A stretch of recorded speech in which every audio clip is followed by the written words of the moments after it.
After 5 years, the sequel to Joker is finally set to release. A few days ago, Warner Brothers released the first trailer for Joker 2 Feet, and in just 24 hours, it surpassed 167 million views, breaking multiple world records. This particular scene in the trailer drove Joker fans worldwide absolutely crazy.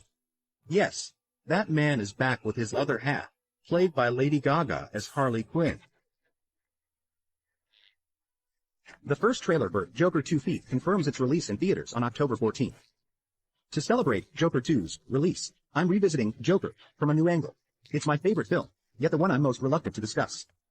I'm afraid of criticism for speaking the truth. Joker was a major success, both commercially and artistically. But I have to say, both in and out of the movie, we've all been played. Did you notice that the Joker and the director played us? Almost everyone misunderstood this movie. Can you believe it? It's seriously overrated.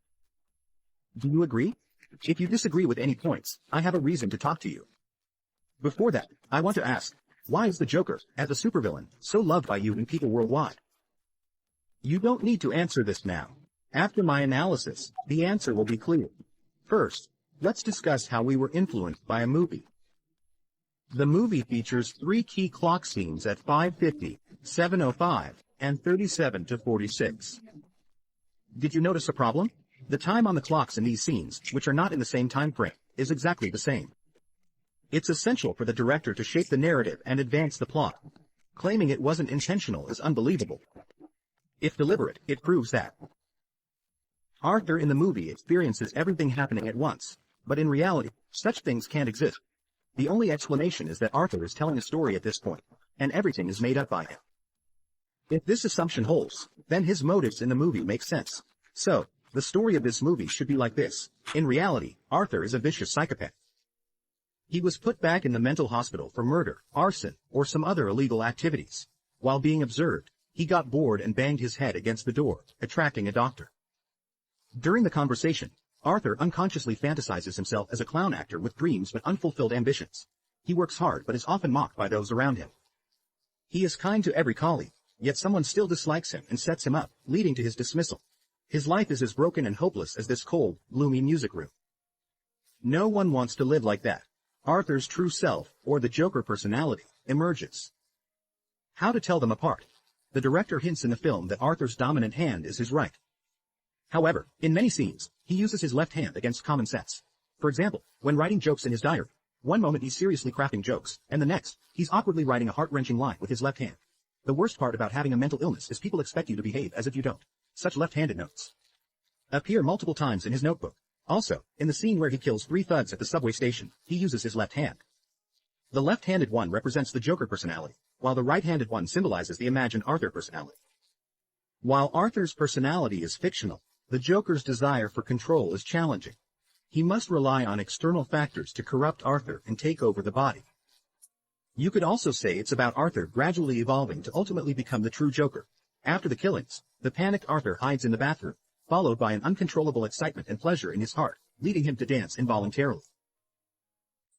Arthur transformed into darkness and then fell for his neighbor. While many see this romance as imaginary, I believe it's real. The Joker persona dated the neighbor, which Arthur doesn't recall. Accidentally killing 3 people made him a headline, and for the first time, he felt noticed by the world. This led to his conversation with the social worker at the welfare department, where he said, "I said." However, the social worker unfortunately told him that due to city budget cuts, the welfare department would be closing, and he wouldn't be able to get free medication anymore.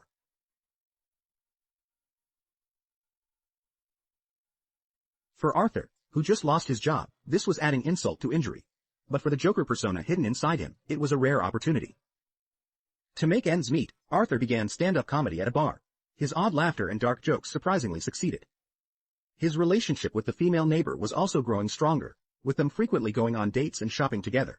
Everything seemed to be getting better until one day, Arthur unexpectedly found a letter his mother wrote to Thomas Wayne, revealing that he was Thomas Wayne's illegitimate son. Everyone knows Thomas Wayne, Batman's father and Gotham's richest man. Such explosive news would overwhelm anyone. Arthur asked his mother if it was true, but she remained remained silent in her room. He then went alone to Thomas Wayne's mansion. The gates were tightly shut, and he couldn't get in, but while wandering around the mansion, he encountered a child, who would later become the famous Batman, Bruce Wayne. Arthur looked at his supposed brother and couldn't help but smile. He pulled up his lips, and just then, a security guard rushed over to stop him. Arthur revealed his identity, and from the guard's expression, it was clear he knew about it. But he told Arthur, "Your mother has delusions. She made it all up. You're not Thomas's son." Arthur couldn't accept it and ran home, only to find his mother being taken away by an ambulance. He followed to the hospital and saw his favorite show playing on TV. It was a video of him performing stand-up at a bar. At first, Arthur watched with delight, laughing along, but soon he realized his favorite host was mocking him, ridiculing his dreams. His smile faded, marking Arthur's second descent into darkness. To uncover his true identity, Arthur joined a protest march and sneaked into the Wayne family's theater. Ironically, the theater was showing Chaplin's Modern Times, a film about a worker named Charlie, played by Chaplin, who worked tirelessly during the Great Depression, eventually going mad and ending up in a mental hospital. The film humorously criticized the exploitation of workers by capitalists and societal issues. Outside, people were protesting, while inside, Thomas and other wealthy individuals laughed heartily at this film mocking capitalists. It was irony at its peak. Arthur saw Thomas get up to go to the restroom and followed him. From Thomas, he didn't get the truth he wanted but a harsher reality. He wasn't Thomas's son, not even. His mother's son, adopted Arthur, was at his breaking point but broke down that night. He received great news. The Murray Show wants to invite him. Note this, Arthur was holding a cigarette in his left hand, showing the Joker persona. He had a cold look and agreed decisively. It seemed like he was planning something. The next day, Arthur went to the mental hospital to check if Thomas was telling the truth. Sadly, Thomas was right, and the record showed his mom let her adopted child face abuse. But the director added a scene where young Arthur's mom, during questioning, said the records were faked by Thomas to hide their affair. It's still unclear if Thomas is Arthur's dad. In despair, Arthur returned to the ward, and the Joker, cigarette in hand, smothered his mom with a pillow, marking his third descent into darkness. Next, she must ensure the world remembers her. The day of the Murray Show arrives. Arthur dyes her hair, applies makeup, and selects an outfit at home when two former colleagues arrive. One framed her by giving her the gun, causing her dismissal. Maki Mingyue heard about Arthur's mother's death and went to drink with her. In reality, it was about the subway murder case, where she wanted Arthur to stay silent. Arthur ruthlessly killed the man, marking her fourth descent into darkness. Notice the details in this scene. After the knock, Arthur hides a pair of scissors. Upon opening the door to her colleagues, she smoothly locks it behind them. Then, with her left hand, she draws a smiley face on the wall using a cigarette. These details show Arthur is now the Joker. She then lets go of the only kind person in the company, the dwarf. She adjusts her outfit for the Murray Show. Arthur's clothes shift from green to yellow to red, representing his evolution from weak to a bloodthirsty Joker. It shows the weak Arthur suppressed by the Joker. Next is the Joker's wild dance. Time is limited, so we won't appreciate the dance for now. Arthur then goes to the dressing room, practicing suicide with her left hand. On the show, she unexpectedly kills her idol. Why? Because Mengele mocked him the moment he took the stage. Amid the audience's laughter, the Joker sees his dream as a joke. Instead of being mocked, why not make others weep? Just like the comedy master Chaplin said, the world is like a giant circus. It excites you but terrifies you. After the show, only limited warmth and endless heartache remain. The Joker shatters his dream with a gunshot, completing his fifth transformation into darkness and fully becoming the true Joker. In the end, he is surrounded by countless protesting clowns, like a star among the moon. An evil spiritual leader is born. Remember, this is all Arthur's fantasy. He smiles happily, and when the doctor asks why he's laughing, Arthur replies, "Do you want to tell me?" Arthur thought it was doable, so he killed the doctor and escaped the mental hospital again. His story was just starting. By now, everyone should get the movie and why they were tricked. Next, let's discuss why it's seen as overrated.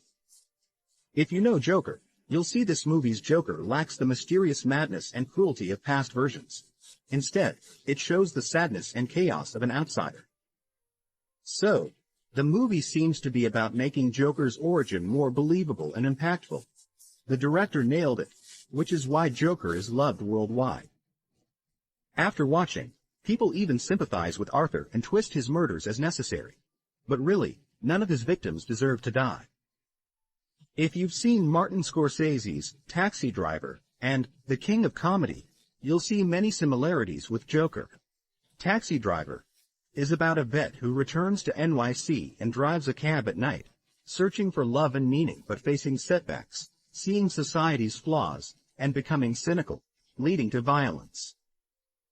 Joker tells a similar story, with scenes almost identical to Taxi Driver. Interestingly, Robert De Niro, who stars in Taxi Driver and The King of Comedy, is also in Joker. In The King of Comedy, he plays a talk show host, and many jokes from that film are borrowed by Joker.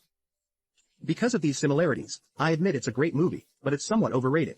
This is why Joker lost to Parasite, another film about class disparity, at the Oscars. It's late, and everyone has left. We've talked enough. To conclude, I'll finish with an English phrase. Let's wrap up this video. Bye-bye.